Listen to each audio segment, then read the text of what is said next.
स्वागत है आप सभी का हमारी क्लासेस में, जहां मिलते हैं आपको detailed notes with full explanation. तो चलिए शुरू करते हैं। हम आज आपके लिए लाए हैं plant cell versus animal cell, क्योंकि ये एक ऐसा डिफरेंस है जो मोस्टली आपके एग्जाम्स में देखने को मिलता है। तो एग्जाम पॉइंट ऑफ व्यू से कुछ डिफरेंसेस है इस चैप्टर के, जैसे कि plant cell versus animal cell या prokaryotic cell versus eukaryotic cell. ये डिफरेंसेस काफी कॉमन है जो एग्जाम्स में देखने को मिलते हैं। तो चलिए शुरू करते हैं टाइम की अहमियत को समझते हुए सीधा plant cell versus animal cell. तो देखिए, जो प्लांट्स होते हैं वो हमने देखा कि एक ही जगह रहते हैं पूरी लाइफ, धूप हो, बारिश हो या फिर कोई भी एनवायरमेंट चेंज, टेम्परेचर चेंज या किसी भी तरीके का कोई मौसम चेंज हो गया है तो उस कंडीशन में वो एक ही जगह पर खड़े रहते हैं अपनी पूरी लाइफ। वहीं जो एनिमल्स हैं वो क्या कर सकते हैं, मूव कर सकते हैं, किसी शेल्टर में जा सकते हैं, खुद को प्रोटेक्ट कर सकते हैं। लेकिन प्लांट्स के लिए ऐसी कोई प्रोटेक्शन नहीं है कि उसने अपने ऊपर कोई और छत बना ली। इसीलिए जो प्लांट के सेल्स होते हैं उनको एक्स्ट्रा प्रोटेक्शन की जरूरत पड़ती है, और वो एक्स्ट्रा प्रोटेक्शन सेल्स को कौन प्रोवाइड करता है, सेल वॉल प्रोवाइड करता है। ये हो गई कि हमारी ग्रीन कलर की सेल वॉल हो गई। ये सेल वॉल क्या होती है, ये सेल मेम्ब्रेन के ऊपर एक एक्स्ट्रा प्रोटेक्शन की लेयर रहती है जो कि प्लांट सेल्स को क्या देती है, एक एक्स्ट्रा प्रोटेक्शन प्रोवाइड करती है। सेल मेम्ब्रेन क्या होती है, सेल मेम्ब्रेन हमने पढ़ा है, चाहे कोई भी सेल हो, सेल मेम्ब्रेन तो सबकी होती है। सेल मेम्ब्रेन होती है या प्लाज्मा मेम्ब्रेन कह लो, वो क्या होती है, सेल के मटेरियल को अंदर बाउंड करके रखती है। वो चाहे एनिमल सेल हो, प्लांट सेल हो, सब में मिलेगी सेल मेम्ब्रेन या प्लाज्मा मेम्ब्रेन कह लो, दो नाम है इसके। लेकिन इसके ऊपर एक एक्स्ट्रा प्रोटेक्शन लेयर है जिसको हम क्या कहते हैं, सेल वॉल, जो कि एनिमल सेल में नहीं होती, अब्सेंट होती है, वहीं प्लांट सेल में प्रेजेंट होती है। ये सेल वॉल का एक काम और होता है कि प्लांट सेल्स को क्या देना, रिजिडिटी प्रोवाइड करवाना। जैसे कि प्लांट सेल है, उसने बाहर से कोई मटेरियल क्या कर लिया है, अंदर एब्जॉर्ब कर लिया है, लाइक वाटर या अदर सब्सटेंसेस, और एब्जॉर्ब करेगा तो क्या करेगा, एक्सपेंड करेगा, और एक्सपेंड करके वो ब्लास्ट ना कर जाए तो उसके लिए क्या होती है, सेल वॉल मौजूद होती है जो उस मटेरियल को अंदर क्या करके रखती है, बाउंड करके रखती है। तो इसीलिए ये सेल एक्स्ट्रा प्रोटेक्शन के लिए सेल वॉल मौजूद है किसमें, प्लांट सेल्स में, वहीं अब्सेंट है किसमें, एनिमल सेल्स में। फिर इसके बाद आते हैं हमारे प्लास्टिड्स। अगला डिफरेंस है प्लास्टिड्स का। अब आपने देखा है कि प्लांट्स के अंदर क्या होते हैं, सारी पत्तियां हरी होती है, ग्रीन होती है। हमने ये भी पढ़ा कि वो ग्रीन पत्तियां किस वजह से होती है, क्लोरोप्लास्ट की वजह से होती है, क्योंकि क्लोरोप्लास्ट के अंदर क्या होता है, एक ग्रीन कलर का पिगमेंट होता है क्लोरोफिल, जिससे क्या होता है, फोटोसिंथेसिस होता है। वो क्लोरोफिल किसमें, क्लोरोप्लास्ट में। और क्लोरोप्लास्ट क्या है, क्लोरोप्लास्ट एक क्रोमोप्लास्ट है जिसके अंदर क्लोरोफिल पाया जाता है। ठीक है, अभी क्रोमोप्लास्ट क्या है, क्रोमोप्लास्ट क्या है, ये कलरफुल पिगमेंट्स है, जैसे कि फ्लावर का कलर अलग अलग कलर है, या प्लांट्स में कोई भी कलर देना है तो वो क्रोमोप्लास्ट देता है। वहीं एक और प्लास्ट है, कौन, ल्यूकोप्लास्ट, जो कि व्हाइट या कलरलेस होते हैं। अब ये क्रोमोप्लास्ट या फिर ल्यूकोप्लास्ट, ये किसके टाइप्स है, ये है टाइप्स किसके, प्लास्टिड्स के ही तो टाइप्स है ये। तो प्लास्टिड्स हमारे कितने तरीके की हो गई, दो तरीके की, क्रोमोप्लास्ट, ल्यूकोप्लास्ट। ल्यूकोप्लास्ट हो गई व्हाइट और कलरलेस, जो क्रोमोप्लास्ट है वो कलरफुल पिगमेंट हो गया। अब वो क्रोमोप्लास्ट जिनके अंदर क्लोरोफिल पाया जाता है उन्हें हम अलग नाम दे देते हैं, क्या, क्लोरोप्लास्ट, जो कि ग्रीन कलर का पिगमेंट है। तो ये सब कहां देखने को मिलता है, प्लांट्स में देखने को मिलता है। इसीलिए जो प्लास्टिड्स है वो सिर्फ प्लांट सेल में पाए जाते हैं, पर एनिमल सेल में वो क्या होते हैं, अब्सेंट होते हैं।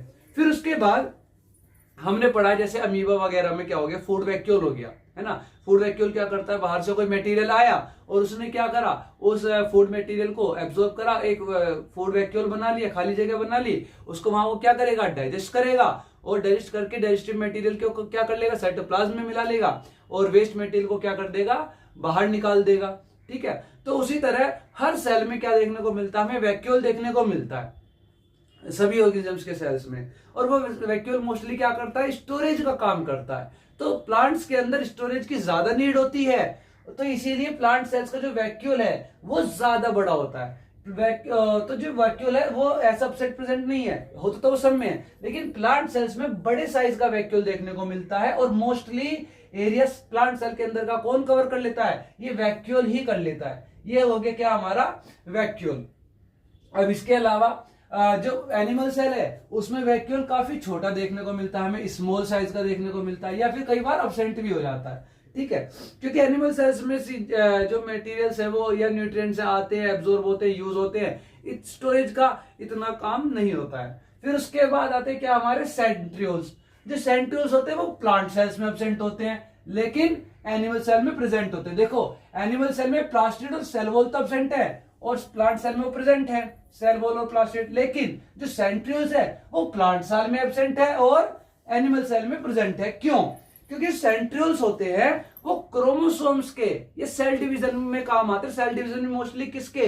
क्रोमोसोम्स के। ये सेंट्रियोल्स होते हैं वो पाए जाते हैं सेंट्रोसोम्स में और वो किस काम आते हैं? वो सेल डिवीजन में, यानी कि क्रोमोसोम्स के डिवीजन में मेनली काम आते हैं। क्रोमोसोम्स में पता है ना हमारे 23 पेयर ऑफ क्रोमोसोम्स होते हैं ह्यूमन बीइंग्स या कोई भी एनिमल्स में। टोटल 46 क्रोमोसोम्स होते हैं और वो जो क्रोमोसोम्स है वो एक पेरेंट से एक आते हैं, 23 आते हैं पेरेंट से मदर से और 23 आते हैं फादर से, और वो मिला के किसी नए बेबी और न्यूबॉर्न बेबी में कितने बन जाते हैं? टोटल 46 बन जाते हैं वापस से। और इसी तरह हर इंसान में 46 क्रोमोसोम्स है। तो उनका जो डिवीजन है वो एग्जैक्ट रहे, प्रॉपर रहे, ये कौन इंश्योर कर रहा है? ये कर रहे हैं सेंट्रियोल्स जो कि पाए जाते हैं सेंट्रोसोम्स में। और ये सेंट्रियोल्स है सेंट्रोसोम्स, ये एब्सेंट होते हैं किसमें? प्लांट सेल में, लेकिन प्रेजेंट होते हैं किसमें? एनिमल सेल में, क्योंकि एनिमल्स में तो क्या होते हैं? क्रोमोसोम्स वगैरह होते हैं। फिर इसके बाद जो प्लांट सेल में हमने देखा कि फूड वैक्यूल काफी बड़ा है, वो ज्यादा जगह घेर लेता है, 50 to 90% जगह घेर लेता है, जिस वजह से जो इसका न्यूक्लियस है वो थोड़ा साइड में कॉर्नर में खिसक जाता है। जैसे मैंने दिखा दिया कि ऊपर की तरफ चला गया ये न्यूक्लियस प्लांट्स का, ठीक है। क्यों? क्योंकि नीचे इसने जगह घेर ली फूड वैक्यूल ने। तो ये जो न्यूक्लियस होते हैं प्लांट्स के वो थोड़ा साइड में कॉर्नर में रहते हैं, लेकिन जो एनिमल्स होते हैं उनमें ऐसा फूड वैक्यूल को ये बड़े साइज का होता नहीं है जो जगह घेर लेता है, जिस वजह से जो न्यूक्लियस है वो कहां पाया जाता है? मोस्टली सेंटर में पाया जाता है। देखो ये रहा हमारा सेंटर में क्या? न्यूक्लियस। फिर इसके बाद जो माइटोकॉन्ड्रिया होता है जिसे हम किस नाम से जानते हैं बताओ? Power house of the cell. पता है ना हमारे माइटोकॉन्ड्रिया का क्या फंक्शन है? ग्लूकोज के क्या बनाना? एनर्जी बनाना। हमें ये बात पता है कि हमारे सेल्स क्या करते हैं, जो हमारा फूड मटेरियल उससे क्या बनाते हैं? एनर्जी बनाते हैं, जिसको हम क्या कहते हैं? रेस्पिरेशन कहते हैं। तो वो जो मेन पार्ट है एनर्जी बनाने का वो कहां पर होता है? माइटोकॉन्ड्रिया में ही तो होता है। पहले तो ग्लूकोज है वो पायरुवेट बनता है, पढ़ेंगे आप आगे। ग्लूकोज बनता है पायरुवेट किसमें? सेल के साइटोप्लाज्म में। फिर वो पायरुवेट कन्वर्ट होता है किसमें? एनर्जी में। ग्लूकोज हमारे फूड से मिला हमें और उससे क्या बनी? एनर्जी बनी। तो वो जो एनर्जी बन रही है वो कहां बन रही है? माइटोकॉन्ड्रिया में ही तो बन रही है। इसलिए माइटोकॉन्ड्रिया को हम क्या कहते हैं? Power house of the cell कहते हैं। और प्लांट, हमें ये भी पता है कि प्लांट्स मूव नहीं करते, एक ही प्लेस पे रहते हैं। वही जो एनिमल्स हैं उन्हें पूरी लाइफ मूव करते रहना होता है, फूड की नीड में या शेल्टर की नीड में या किसी भी चीज, चाहे वो कोई भी एनिमल हो या ह्यूमन बींग्स हो, उनको क्या करना होता है? मूव करना होता है। तो उन्हें एनर्जी ज्यादा चाहिए, जिस वजह से जो प्लांट एनिमल सेल है उनमें माइटोकॉन्ड्रिया ज्यादा पाए जाते हैं, न्यूमरस अमाउंट में होते हैं, ज्यादा पाए जाते हैं। और वहीं जो प्लांट सेल्स होते हैं, एनिमल सेल्स में तो न्यूमरस है, बहुत ज्यादा है, क्योंकि वो मूव कर रहे हैं, उन्हें एनर्जी ज्यादा चाहिए। प्लांट्स को एनर्जी नहीं चाहिए इतनी ज्यादा, तो इसलिए माइटोकॉन्ड्रिया प्लांट्स में क्या होते हैं? कम होते हैं बहुत ही। वहीं फिर उसके बाद आते हैं क्या? अगला डिफरेंस हमारा लाइसोसोम्स का। अभी लाइसोसोम्स क्या है? लाइसोसोम्स हमने पढ़ा है ना अभी कि लाइसोसोम्स क्या करते हैं? सुसाइड कहते हैं, सुसाइड बैग कह देते हैं इसको सेल का। ये क्या करता है? कोई भी फॉरेन मटेरियल आया और उसको क्या कर दिया? डाइजेस्ट कर दिया। कैसे? इसके पास क्या होता है? डाइजेस्टिव एंजाइम्स बनते हैं, इसके अंदर होते प्रेजेंट होते हैं, जो कि बनते कहाँ है? एंडोप्लाज्मिक रेटिकुलम में या गोल्गी अपैरेटस से भी आ जाते हैं। तो ये जो ये हमारे क्या लाइसोसोम्स ये डाइजेस्ट करने का काम कर रहे हैं, क्योंकि इसके अंदर क्या डाइजेस्टिव एंजाइम्स है। तो कई बार क्या होता है, जब सेल फंक्शन नहीं कर रहा ढंग से, सेल डैमेज हो गया है या पुराना हो गया है, तो ये क्या करता है? लाइसोसोम्स ब्लास्ट हो जाता है और इसके जो एंजाइम्स हैं वो पूरे सेल को ही डाइजेस्ट कर देते हैं, जिस वजह से वो सेल ही डेड हो जाता है। तो इसीलिए हम क्या कह देते हैं कि ये इसकी वजह से सुसाइड हो गया ना सेल का, इसलिए हम इसे क्या कह देते हैं? Suicide bag of the cell कह देते हैं। तो ये जो लाइसोसोम्स है ये प्लांट सेल्स में काफी रेयर पाए जाते हैं, बहुत ही रेयर पाए जाते हैं। किसमें? प्लांट सेल्स में। लेकिन एनिमल सेल्स में काफी ज्यादा पाए जाते हैं, प्रेजेंट होता ही होता है। हर एनिमल सेल्स में ये जो लाइसोसोम्स होगा वो क्या होगा? प्रेजेंट होगा ही होगा, क्योंकि प्लांट सेल्स में इसकी नीड ज्यादा, एनिमल सेल्स में इसकी नीड क्या है? ज्यादा है। किसकी? लाइसोसोम्स की। किसमें? एनिमल सेल्स में। तो वहां तो ये प्रेजेंट होगा ही होगा, लेकिन प्लांट सेल्स में लाइसोसोम्स क्या पाया जाता है? रेयर पाया जाता है। ओके, तो ये था हमारा क्या? Animal cells versus plant cells. अब हम देखेंगे हमारा अगला डिफरेंस। हमारा अगला डिफरेंस है प्रोकैरियोटिक सेल और यूकैरियोटिक सेल। जैसा कि हमने पढ़ा है कि हमारे कुछ ऑर्गेनिजम्स होते हैं जिनमें प्रोकैरियोटिक सेल पाए जाते हैं और कुछ होते हैं जिनमें यूकैरियोटिक सेल कुछ क्या मैक्सिमम ऐसे होते हैं जिनमें यूकैरियोटिक सेल पाए जाते हैं। ठीक है, हमने देखा है कुछ ऑर्गेनिज्म होते हैं यूनिसेलुलर। यूनिसेलुलर का मतलब है उनकी बॉडी में सिर्फ एक ही सेल मौजूद है, और कुछ ऐसे होते हैं मल्टीसेलुलर जिनकी पूरी बॉडी में मल्टीपल सेल्स मौजूद हैं। ठीक है, जैसे कि हम है, हमारी बॉडी में नर्व सेल्स है या फिर सिग्नल्स पहुंचाने के लिए, या हमारी बॉडी में आरबीसी है, रेड ब्लड सेल्स है, व्हाइट ब्लड सेल्स है, तो डिफरेंट टाइप ऑफ सेल्स हमारी बॉडी में मौजूद है ना, डिफरेंट फंक्शंस के लिए। तो हम हुए मल्टी सेलुलर ऑर्गेनिजम्स। लेकिन कुछ ऑर्गेनिज्म ऐसे होते हैं जो यूनिसेलुलर होते हैं, जिनकी पूरी बॉडी में सिर्फ एक ही सेल मौजूद होता है और वही पूरा एक सेल उनकी पूरी बॉडी कहलाता है। ठीक है, तो अब इसके बाद हम शुरू करते हैं क्या इनका डिफरेंस प्रोकैरियोटिक सेल और यूकैरियोटिक सेल में। क्योंकि जो हमारे मैंने कहा अभी यूनिसेलुलर और मल्टीसेलुलर, तो जो यूनिसेलुलर होते हैं वो कौन होते हैं, हमारे मोस्टली प्रोकैरियोटिक सेल होते हैं, और वही जो यूकैरियोटिक सेल होते हैं वो हमारे हमेशा क्या होते हैं, मल्टीसेलुलर ऑर्गेनिजम्स में पाए जाते हैं। यूकैरियोटिक सेल वही यूनिसेलुलर ऑर्गेनिजम्स में पाए जाते हैं, कैसे, प्रोकैरियोटिक सेल। अब ये जो प्रोकैरियोटिक सेल है हमारा, इस साइज में भी छोटा होता है। ये कैसा रहता है, 1 माइक्रोमीटर से 10 माइक्रोमीटर तक का इसका क्या होता है, साइज होता है, यानी कि ज्यादा बड़ा साइज इसका नहीं होता। वहीं अगर हम बात करें यूकैरियोटिक सेल की, तो देखो ये कैसा है, 5 माइक्रोमीटर से 100 माइक्रोमीटर तक चला जाता है। इतना बड़े साइज तक का ये एक सेल हो जाता है। लेकिन ये सिर्फ मैक्सिमम कहां तक जाता है, 10 माइक्रोमीटर तक का। तो ये तो रही बात इनके साइज की। अगर हम आगे देखें कि इनका जो मेन डिफरेंस है, जिसकी वजह से हम कहते हैं कि ये प्रोकैरियोटिक और ये यूकैरियोटिक है, वो मेन डिफरेंस है किसका, न्यूक्लियर मेम्ब्रेन का। हम जानते हैं हमारे हर सेल में, चाहे प्रोकैरियोटिक सेल हो, यूकैरियोटिक सेल हो, कोई यूनिसेलुलर ऑर्गेनिज्म का सेल हो, चाहे मल्टीसेलुलर ऑर्गेनिज्म का सेल हो, प्लांट सेल, एनिमल सेल, कोई भी सेल हो, न्यूक्लियस तो सब में ही मिलेगा। लेकिन कुछ सेल्स ऐसे होते हैं जिनके अंदर हमने पढ़ा ना कि सेल ऑर्गेनल्स होते हैं, या सेल की भी एक खुद की मेम्ब्रेन है जो सेल मटेरियल को अंदर बांध के रख रही है। फिर हर सेलुलर ऑर्गेनल की क्या होती है, एक मेम्ब्रेन होती है जो उसे बाउंड करके रखती है, अंदर बांध के रखती है मटेरियल को। इसी तरह न्यूक्लियस की भी एक मेम्ब्रेन होती है जो न्यूक्लियस के मटेरियल को अंदर बाउंड करके रखती है। तो कुछ ऑर्गेनिजम्स ऐसे रहते हैं जिनमें वो न्यूक्लियर मेम्ब्रेन ही प्रेजेंट नहीं होती, जिस वजह से अब मेम्ब्रेन प्रेजेंट नहीं है, एक लेयर प्रेजेंट नहीं है जिससे मटेरियल अंदर बंधा हुआ था, तो जिससे क्या होगा, जो इनका प्रोकैरियोटिक्स का जो सेल है जिसमें न्यूक्लियर मेम्ब्रेन ही प्रेजेंट नहीं है, वो उसका न्यूक्लियस का मटेरियल क्या रहता है, फैला हुआ रहता है, बिखरा हुआ रहता है, सेल के अंदर एक रीजन बनाकर रखता है जिसको हम क्या कह देते हैं, न्यूक्लियोइड कह देते हैं, न्यूक्लियर रीजन को, जो कि विदाउट सेल मेम्ब्रेन प्रेजेंट होता है। लेकिन वही बात करें अगर हम यूकैरियोटिक की, तो इनमें हर सेल के हर न्यूक्लियर कोई भी सेल हो तो जो उनमें जो न्यूक्लियस होगा उनमें न्यूक्लियर मेम्ब्रेन प्रेजेंट होगी ही होगी।